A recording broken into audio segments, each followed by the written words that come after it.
Thank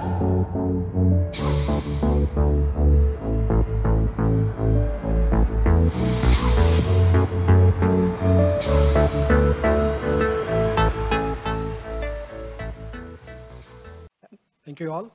So it's just me between you and the lunch, and given how good it was yesterday, I'm more inclined to finish sooner.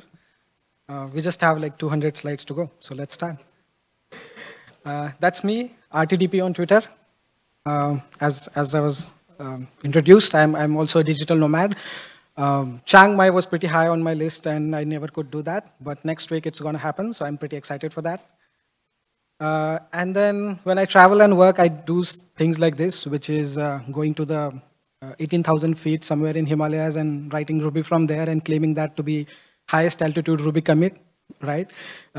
The commits that you do in the flight do not count. That's mocking, okay? And then these are some of the places that I call office when I'm traveling. And those also provide the views like that. So it's good. So if you're into travel and digital nomad, let's talk. Why love Ruby.com? So that's one of my other side projects. And what it does is it just collects, you can log in and tell why you love Ruby. And as you would guess, the most upvoted answer there is the community, right? So if you also love Ruby, head over to Why Love Ruby and just add your reasons to love the Ruby. I just quickly wanted to talk about one of the other projects that I have, which is called Ruby Vernac. What it allows you to do is write Ruby code in non-English languages. What I feel is it makes quite a lot of sense if someone is not a native English speaker, which is like 95% of the world, right?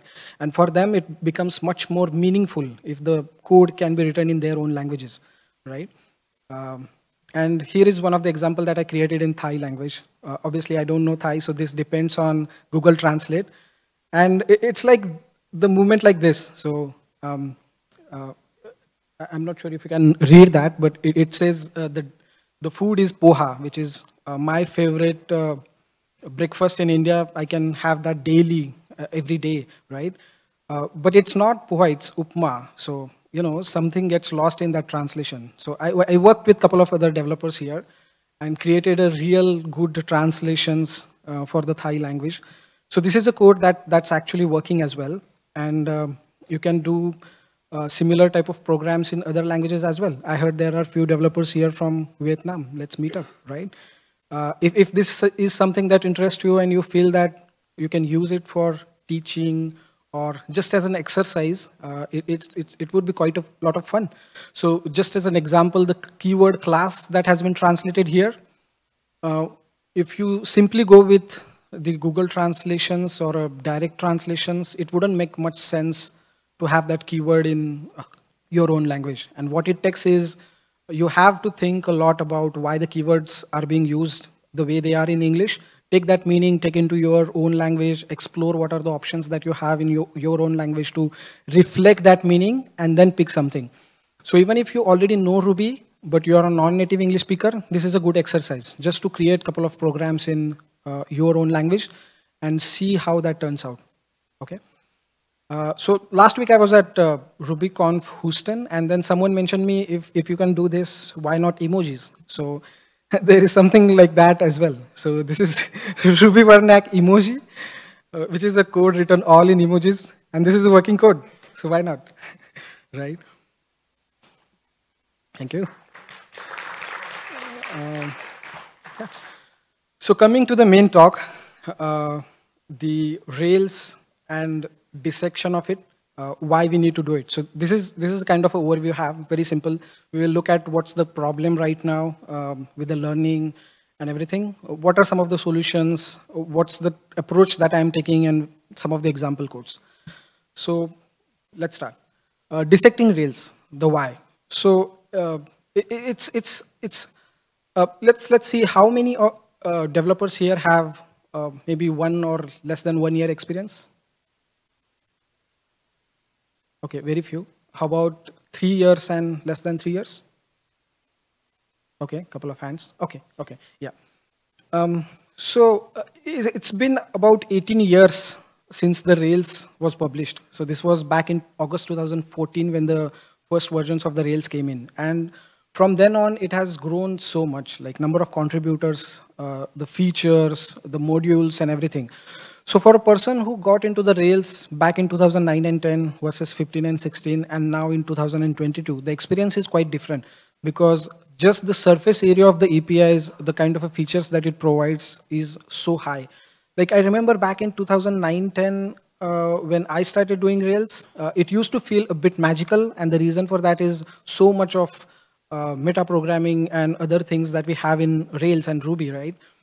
Now that has gone even more ahead. Like there is much more surface area to cover, and that creates problems for the newcomers. Like one of the common thing that I have seen people don't understand is where the Ruby starts and the Rails starts. Ruby stops and Rails starts, right?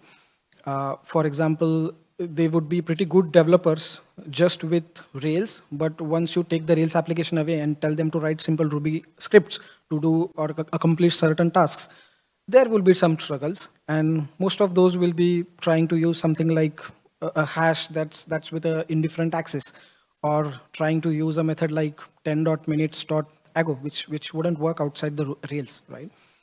And apart from that, the other problems that we have also seen some of the Rails developers have while training them is understanding how Rails is a modular, how independent those modules are, and what are the boundaries between them. So if you are using a function, you should be able to recognize which library from the Rails is providing you that, instead of just having to, consider it as a single bucket of Rails application itself.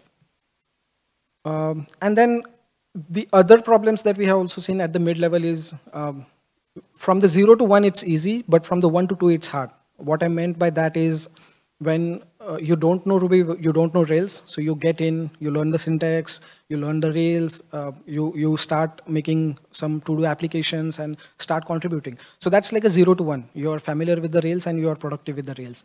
But then the 1 to 2 is when you want to do more with it. You want to, let's say, lead a team, design and architecture it better, right?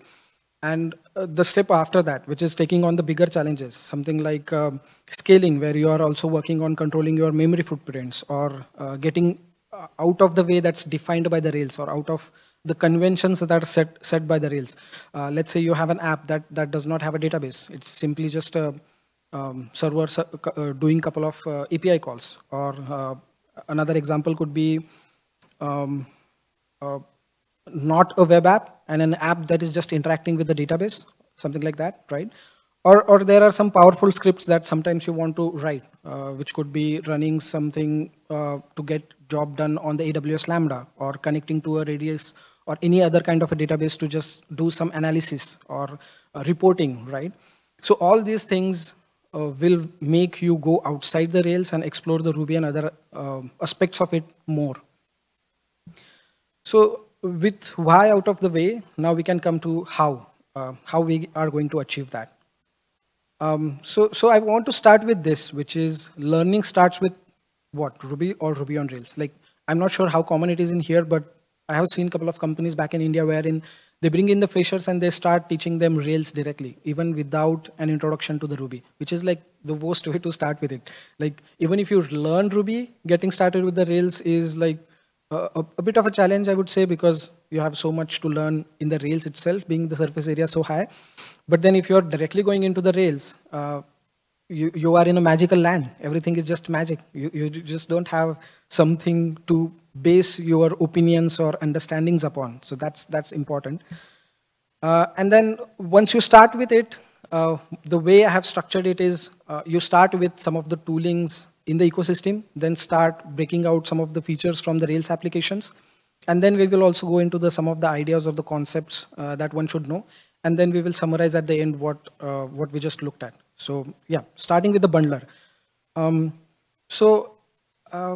If you're starting with any of these programming languages in the recent years, like maybe 2015 or after, considering that bundler and other package managers as a given thing or something that is always there is very easy to assume.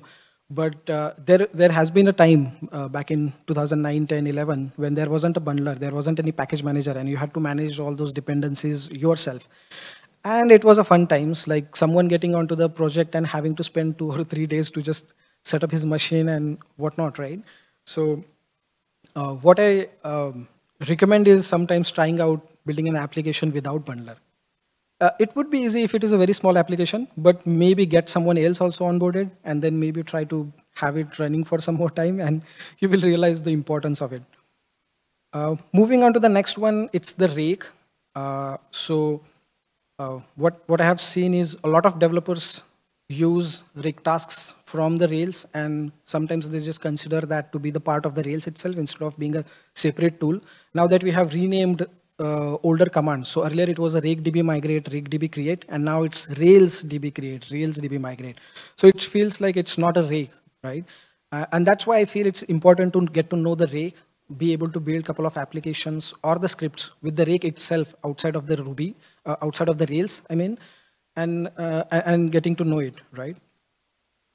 So I would say that this is like one of the first parts to start moving away from that magical land or everything magic kind of a feel. The next one is rack. So we have maintainers of the rack here as well, and in this, what I feel is this is such a simple and beautiful application. Like, if simplicity is a beauty that you feel, and you're like a fan of a minimalism, this is the gem that you should go and read and try to use and try to see if you can build a simple application with that. Apart from getting to know the rake, there is also Sinatra, Ruda, and Hanami, these other frameworks wherein you can find that simplicity still there. So you can just go and try out a couple of applications and you will feel more at home with the rack and how it works and how this common thing is being used by all the many web frameworks that are there in the Ruby ecosystem. So if I have to give an equivalent example, it would be something like mechanical motorbikes versus these days there are some electrical ones, right? So for example, if you have to compare something like a Royal Enfield, which is a manufacturer who don't put much of the electronics in their bikes, with something like a Honda, wherein you have a bigger engines and everything controlled with the electronics and whatnot.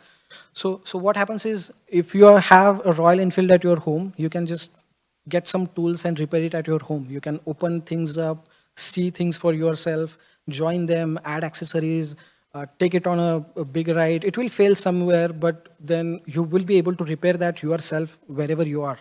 Not the same case with the any of the Hondas that are more advanced with all of those electronics and whatnot, because to debug what's the issue, you will have to connect a laptop with that. So that's, I think, is a difference between some of the simpler frameworks that we have versus the Rails.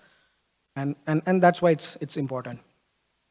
Moving to the next component, we can look at the active support. I'm not sure it's a most loved component of Rails or most hated component of Rails. So there is a division on that side.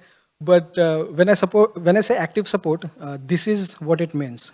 You must have been using quite a lot of these features like user.first, users.any, right? So those are the features added onto the array. And then you have on the time side, like 10.minutes.ago. So what it's doing is it's opening that integer class and adding some methods into that. And then quite a few handy methods on the time class as well. I'm not going through everything, but some of those could be like beginning of month, beginning of year, end of the day, right? In terms of the pros, it could be said that this is more of like for the developer happiness, for the faster access to the things while debugging and building as well. But on the con side, it's also a bit confusing. People don't like losing the purity here because some library is coming in and changing your base classes itself through the metaprogramming, right? And it just adds even like a bigger surface area to all the APIs that you have available. And that brings me to something interesting called as array.42. Do you know that there is a method called array.42 also in the Rails? And at a time when there were a lot of methods like array.first to array.ninth and whatnot, a lot of people did not like it and there was a controversy around it, and finally it had to be removed. But then DHS still kept one method that was array.42 there, just for the sake of good old times. Yeah. So few more examples that we could look at is string, camelize, camelize, pluralize, singularize, titleize, right? And then, as I had mentioned a bit earlier, with the hash, you have that hash with indifferent access wherein you can access the same key with either a symbol or as a string. And that's interesting. Like people get used to that, accessing parameters in that style in the Rails controllers, and then wonder why that is not working outside in any of your Ruby scripts. Well, that's because of hash with indifferent access. Yeah. And then another convenience one that you have used and is very common is a blank, which is true for nil, false, empty, everything, right? Just adds a bit more convenient. So instead of having you maybe do 2-3 different checks, it could be something as simple as a blank or a present. The next component that we could look at is the active record. And I have a simple like code here that can show how you can use active record outside of the Rails. So just go ahead and require the active record and establish a connection. And then you define a class. So it will try to see if there is a users model, users table inside of your database. And then you start running all your typical commands that are there, like create, count, first, where, and whatnot. The purpose of this code is to show how easy it is and how quick it is to just pull out the active record and use it in your applications. And then the uses of this or use cases of this are quite a lot. Like let's say you get a database and then you are wanting to just have a skim through it, manipulate the data, try out some of the things, maybe check the counts and everything. You don't always have to go into the SQL and type out the commands. You can even try that with the active record. And what I've also seen few people do is use the active record and scripts like this to move the data from staging to production. Let's say anonymize some of the data, manipulate some of the data and move from here to there and whatnot. Yeah. The next one is a active model. So the active record and the active model, I would say the only difference being that in case of active records, you get the database connection. In case of active model, it's everything active record without any database connection. So what you can do is just include the active model API and then be able to add the validations, use those attribute accessor method styles and all of that. Yeah. I couldn't show all the examples, but here are a few of the examples. Like just like active record has a callbacks, you can have similar type of a callbacks in your Ruby code as well.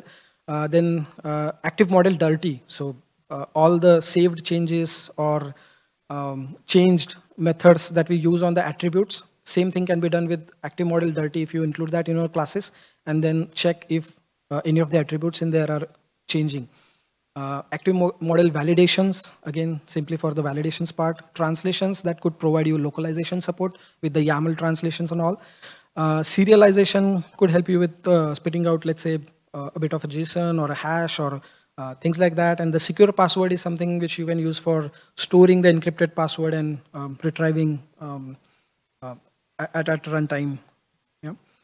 The other component that we could look at is action mailer. So here is a simple script that shows what can be done with a active mailer. What I have here is simply requiring a couple of dependencies. First is the action mailer and second is a letter opener. And what I can do is just with the 2 lines, it gets configured. And then I have a class called as invitation mailer. What that class is doing is everything pretty familiar to any Rails developer, simply calling a mail method with to, from, subject, and then there is a text and HTML format directly being sent from here.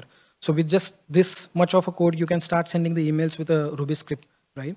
And then it doesn't just have to be simple text or HTML. You can even start using the real templates. So what I have just added is configured a active mailer based view path. And with that, you can start using the format.text, format.html, and keep the files inside the correctly convention-based locations. And then it will start pulling the templates from there and start sending the emails from there. So I have seen examples of these when people have created Ruby scripts that send such kind of emails and then put it on the AWS Lambda and then just call that from the other application. So even if your main application is not even the Rails, people are doing that because it's just convenient and easy with Rails and ActiveMailer. The next one is an active job. So here is a quick example of that. As I shown few of the other examples, very simple, less than 10, 15 lines of code, and you start getting that working. Then we move to the action cable. So a couple of items that we looked at, it was pretty easy to get them out and start using them. But then what has happened is there are few other components which are not as easy to take out and start using immediately. So I was creating scripts for the action cable, and what happens with that is it becomes very complicated to demonstrate how action cable works outside of Rails. Maybe it's just better to just demonstrate that inside of a Rails, because the amount of dependencies that the action cable has on some of the other components of the Rails is quite high. And the story is not just with the action cable, it stays true with the action view, action controller, action pack, and active storage as well. So what I realized is, instead of teaching these components separately, it's better to just focus on the ideas and the concepts.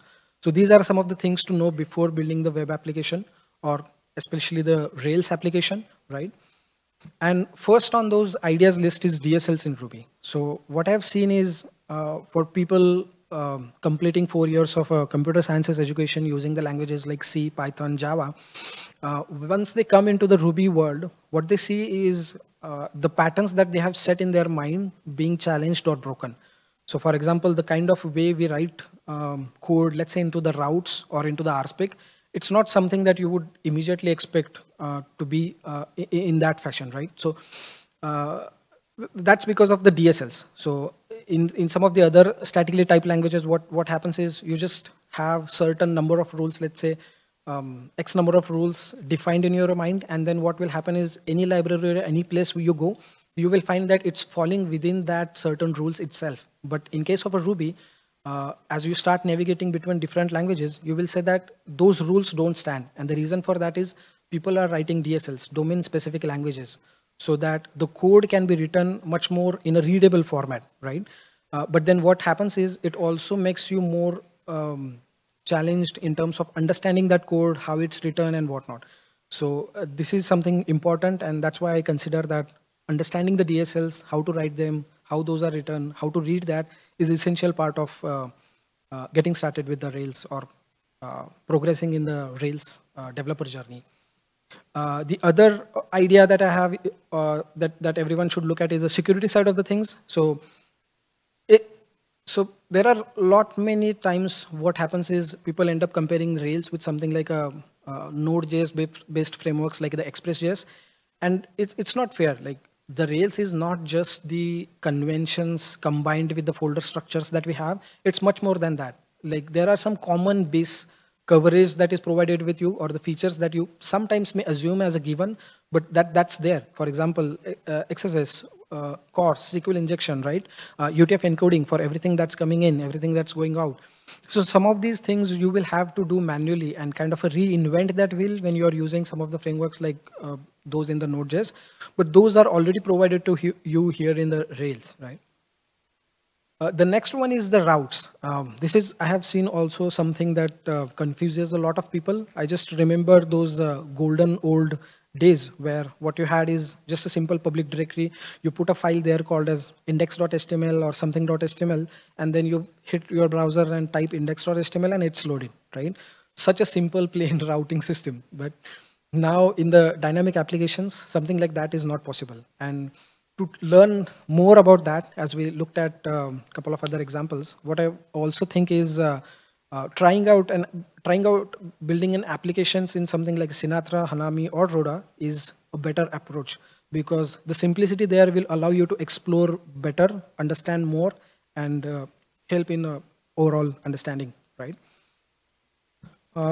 Moving to the next one, we have a templating. So for this, what I recommend generally is trying out an ERB gem. So just take the gem, include it, and you can, again, simple 10-15 line script, and you can immediately start having the templating ready to go. The reason for that is this is something that is very common, used in all of the front-end code nowadays, and then it's also there on the back-end side of the things, right? So understanding the templating as a concept is much more important than not knowing it and just going with something like an ERB and assuming that, okay, Rails is handling all the magic, right? And then finally, coming to the conclusion part of it, I would say There are some more examples of the code that I have created, and you can access that on this GitHub repository. But overall, this is the summary that we have. So we are dissecting the Rails on the tools and the library side. What we have is a bundler, rake, and rack, which is out of the Rails gems or tools. And then inside of the rack, we have all these action pack, active support, active record, active model, action mailer. We looked at the code samples of all of these. And then there are some ideas on concepts that you should be spending time and investing into, which is Ruby DSL, security in web applications, routing, templating, ORMs, HTTP requests and response as well. Luckily, we have a couple of good people here that you can reach out to and talk as well. We have a Noah who is also working on a similar idea, which is rebuilding Rails. So find him and talk about it. And then we also have a Tim and Jeremy here who are building the Rhoda and Hanami. So again, simplicity and the beauty that you can find there. So find them and talk with them. Lastly, I would just like to thank some of the contributors who are working to create these examples. And yeah, these are some of the resources that I have used. Thank you.